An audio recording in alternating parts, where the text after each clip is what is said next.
रहे हैं, using vectors prove that medians of a triangle are congruent. इसका मतलब क्या है भाई?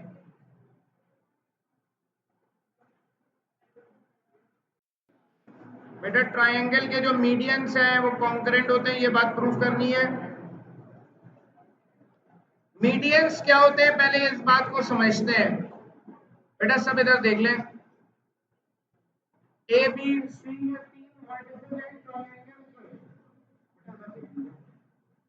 मीडियन क्या है? मीडियन एक ऐसी लाइन है जो कि वर्टेक्स से निकलती है, कोने से निकलती है, सामने वाली साइड के मिड पॉइंट को जाकर मिलती है। एक ऐसी लाइन जो कि ए से निकलेगी, सामने वाली साइड के मिड पॉइंट को जाकर मिल जाएगी, ये कहलाएगी मीडियन। पहला, ये पहला मीडियन कहलाएगा। इसी तरह बी से एक लाइन निकली, सामने जो साइड है बी के उसके मिड पॉइंट से जाकर मिल गई,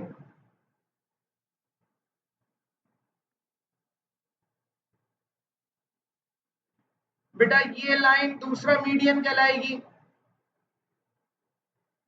एक और लाइन जो कि सी से निकली, ऑपोजिट साइड के मिड पॉइंट को जाकर मिल गई। बेटा एक ट्रायंगल के अंदर टोटल तीन मीडियंस बनते हैं, तीन लाइंस बनती है और ये तीनों की तीनों लाइंस एक पॉइंट से जाकर मिल जाती है। अगर बहुत सारी लाइंस एक पॉइंट से गुजर रही है तो इन लाइंस को कॉन्करेंट लाइंस कहा जाता है। अगर बहुत सारी लाइंस एक पॉइंट से गुजर रही है तो उन लाइंस को कॉन्करेंट लाइंस कहा जाता है। यहां पर प्रूव करना है कि जो मीडियंस वाली लाइंस है ये सारी की सारी लाइंस कॉन्करेंट है, मतलब ये सारी की सारी इस पॉइंट से गुजरती है, ये बात प्रूव करनी है। मतलब हर मीडियन में ये ट्रायंगल में सेम आएगा, एक जैसा आएगा। बेटा यहाँ पर तो इसकी बात नहीं कही हुई, लेकिन इस पॉइंट को सेंट्रोइड कहा जाता है। मतलब मीडियंस जहां पर मिलते हैं जिस पॉइंट पर, उसको सेंट्रोइड कहते हैं। ये हो सकता है आपने ज्योमेट्री में बनाया, ऐसे पॉइंट में 9 क्लास में। तो बेटा हमें यहां पर ये प्रूव करना है कि मीडियंस कॉन्करेंट है। करना क्या है,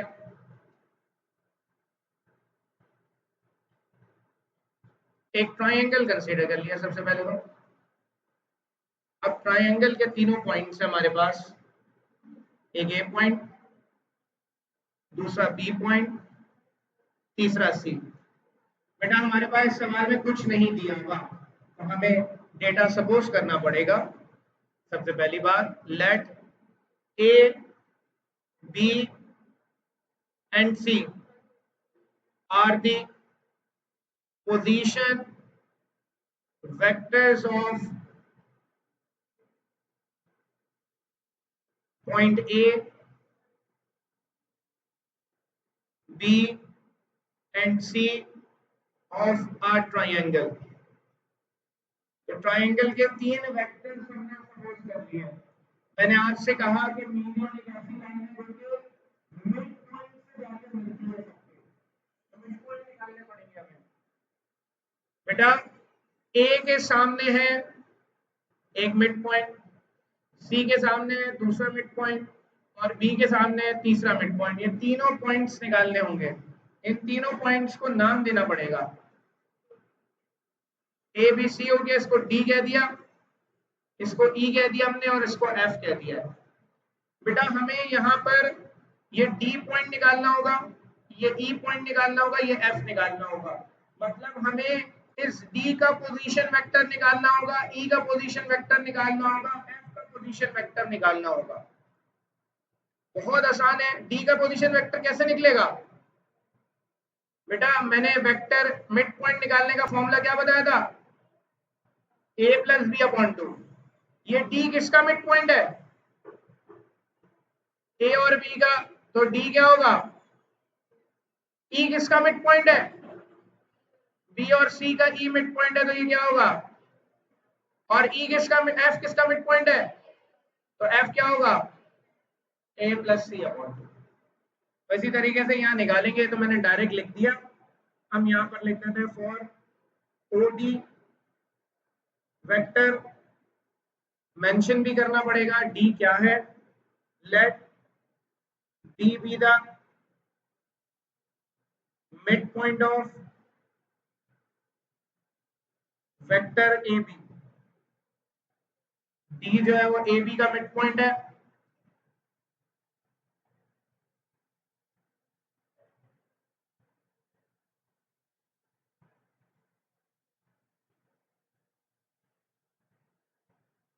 तो बेटा हमने यहाँ रेफरेंस दिया r बराबर a plus B upon two के।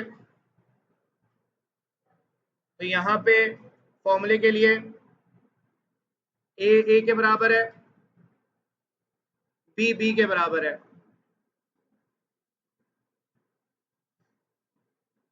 तो ये वेक्टर OD बराबर आएगा a plus B upon two. फिर उसके बाद बेटा ई पॉइंट निकालना है, ई का वेक्टर निकालना है। हाँ सर, बैटरी खत्म हो गई।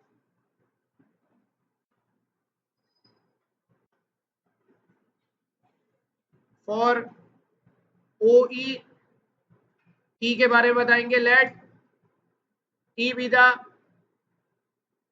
मिड पॉइंट ऑफ ई, जो है वो मिड पॉइंट है बी और सी का, मतलब वेक्टर बी सी का। तो बेटा हमें पता है कि ये वेक्टर बराबर होगा, ओ ई बराबर होगा, बी सी का मिड पॉइंट है, तो ये B plus C upon two होगा। सिंपल यहाँ मेंशन कर देंगे कि ए बी के बराबर है और बी जो है सी के बराबर है यहाँ पर। फिर उसके बाद एफ निकालेंगे, ओ एफ निकालना है। Let F be the mid point of A C. अब बेटा ए सी का मिड पॉइंट है, तो डायरेक्ट हम बता सकते हैं भाई ए प्लस सी अपॉन टू होगा। ओ एफ होगा ए प्लस सी अपॉन टू। यहां मेंशन कर देंगे कि ए की जगह ए रखा है और बी की जगह सी रखा है फॉर्मूले में। बेटा डी निकाल लिया, ई निकाल लिया, एफ निकाल लिया, ये तीनों निकाल लिए। अब हमें करना क्या है? हमें ये प्रूफ करना है कि ये तीनों के तीनों कॉन्ग्रुएंट है। अब एक चीज याद करनी पड़ेगी आपको। क्या चीज याद करनी है बेटा?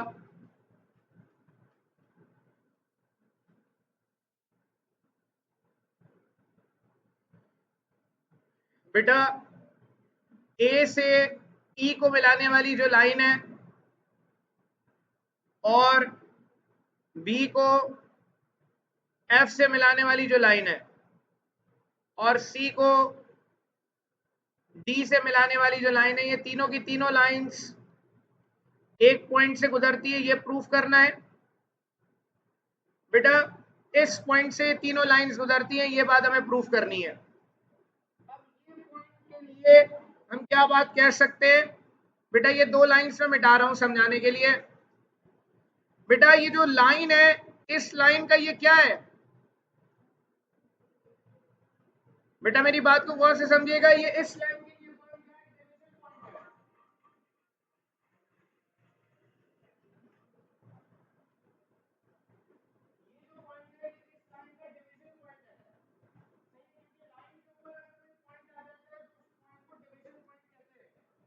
आपको ये याद करना होगा कि जब मीडियंस तीनों एक पॉइंट पर मिलते हैं तो रेशियो बनता है यहाँ पर, जो बड़ा हिस्सा है लाइन का, ये लाइन का बड़ा हिस्सा है, इसका रेशियो होता है 2, और जो छोटा हिस्सा है लाइन का, इसका रेशियो होता है 1। मतलब ये जो डिवीजन पॉइंट है, ये निकालने के लिए 2 और 1 रेशियो इस्तेमाल करना पड़ता है, 2:1। इसी तरीके से अगर मैं बी से लाइन निकाल दूं और एफ तक चली जाए, इसमें भी बेटा जो लाइन का ये बड़ा हिस्सा है इसका रेशो होता है 2, और जो लाइन का छोटा हिस्सा है ये रेशो कहलाता है 1।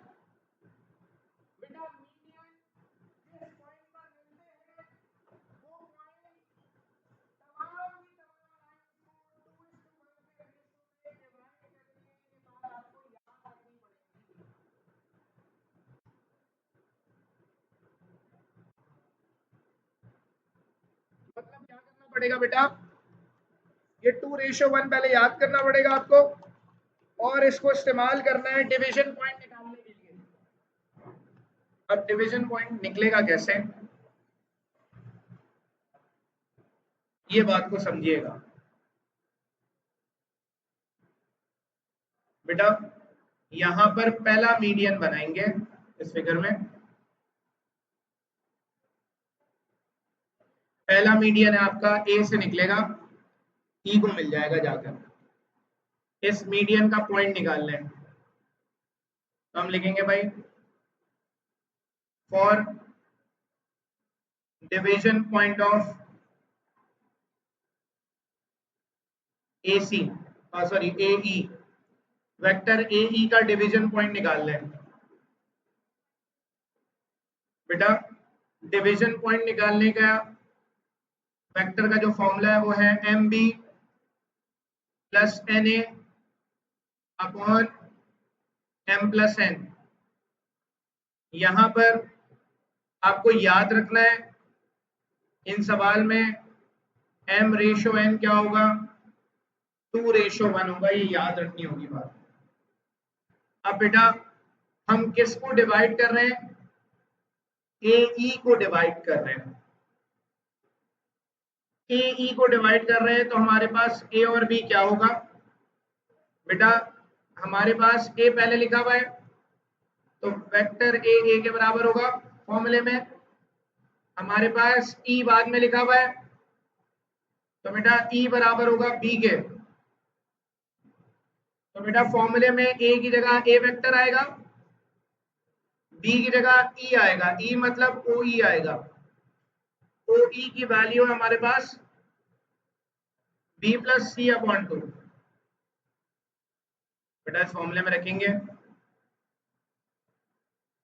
पोजीशन, क्योंकि फॉर्मूला क्या है पोजीशन वेक्टर का, position vector of point of division of vector A C बराबर है M B plus N A upon M plus N. Values रखेंगे बेटा, एम हट जाएगा, एम की जगह 2 आएगा ऊपर नीचे दोनों जगहों पर। बेटा बी हट जाएगा, बी वेक्टर हटा दिया, बी वेक्टर की जगह आएगा बी प्लस सी अपॉन 2। बेटा एन की जगह आ जाएगा 1, ए की जगह ए रहेगा, 2 से 2 कैंसिल हो गया, इसको आर ही कह रहा हूं मैं इसको, ये आ जाएगा बी प्लस सी प्लस ए अपॉन 3। तो ये आर बराबर आ गया ए plus B plus C upon 3। तो ये पहले वेक्टर का डिवीजन पॉइंट आ गया बेटा। इस वेक्टर को मैं मिटा देता हूं। अब दूसरा वेक्टर जो निकलेगा वो बी से निकलेगा और जाकर मिलेगा एफ को, ये पॉइंट एफ है। अब बेटा ये जो पॉइंट है ये बी एफ का डिवीजन पॉइंट है, ये बी एफ का डिवीजन पॉइंट है, इसी इसका रेशो भी 2:1 होगा।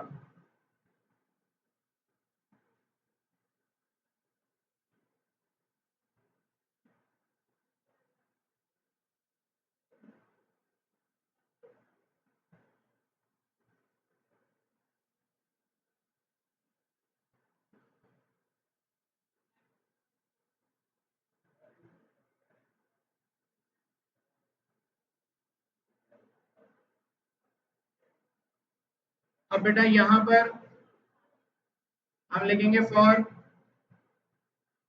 Division point of C F vector. C F vector की बात कर रहे हैं, सी से एफ ये वेक्टर जा रहा है, इसका डिवीजन पॉइंट निकालना है। बेटा इसके लिए रेशो वही रहेगा, एम रेशो एन बराबर होगा रेशो 1 के, sorry B F, sorry C F लिख दिया, माजरत, बी एफ है ये।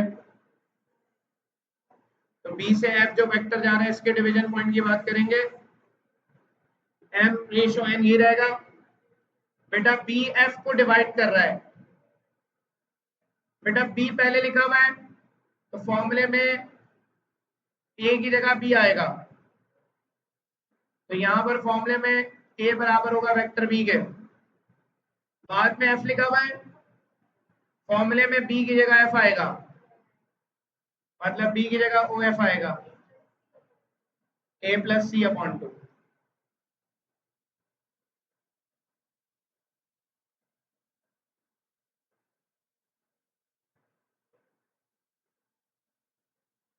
Position vector of point of division, इसको मैं आर करके छोटा लिख रहा हूँ यहाँ पे जगह ताकि बच जाए। यही वैल्यू है, सेम लिख रहा हूँ, लेकिन यहाँ छोटा करके लिख दिया है ताकि वैल्यू आ जाए।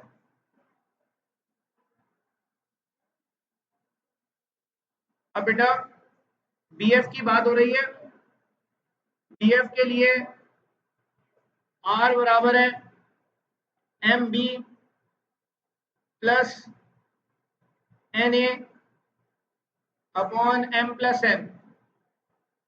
बेटा m की जगह आएगा 2, n की जगह आएगा 1 नीचे, तो नीचे तो 2 + 1 आ गया। फिर उसके बाद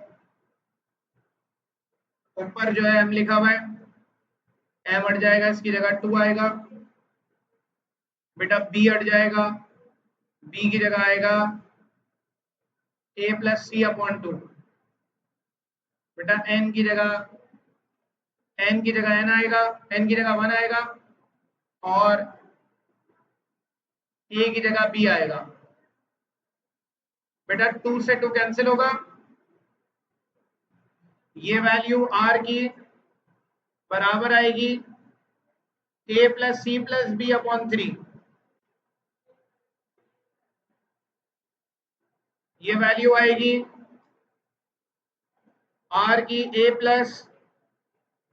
b + c अपॉन 3, मतलब ये दोनों सेम रिजल्ट्स आएंगे। अब तीसरी वैल्यू निकालनी है। बेटा तीसरा जो मीडियन बन रहा है यहाँ पे C से निकलेगा, D से जाकर मिल जाएगा, सी डी का डिवीजन पॉइंट है ये।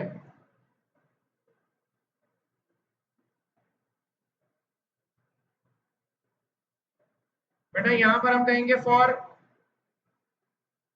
Division point of C D. अच्छा बेटा सी डी को डिवाइड कर रहा है, रेशो सेम रहेगा, जो आपने याद रखना है m रेशो n बराबर होगा 2:1। अब ये सी डी को डिवाइड कर रहा है,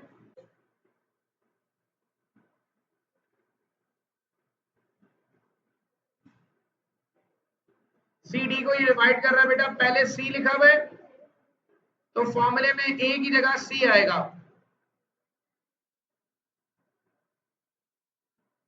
और बाद में डी लिखा हुआ है, फॉर्मूले में बी की जगह डी आएगा, तो बी की जगह आएगा ओडी, ओडी की वैल्यू पीछे हम निकाल चुके हैं, a + b अपॉन 2।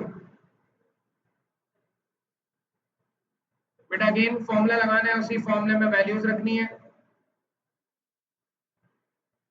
फॉर्मूला वही है, r = m की जगह 2, b की जगह आएगा a + b upon 2 plus n की जगह 1, a की जगह आ जाएगा c अपॉन m + n। 2 से 2 कैंसिल हुआ,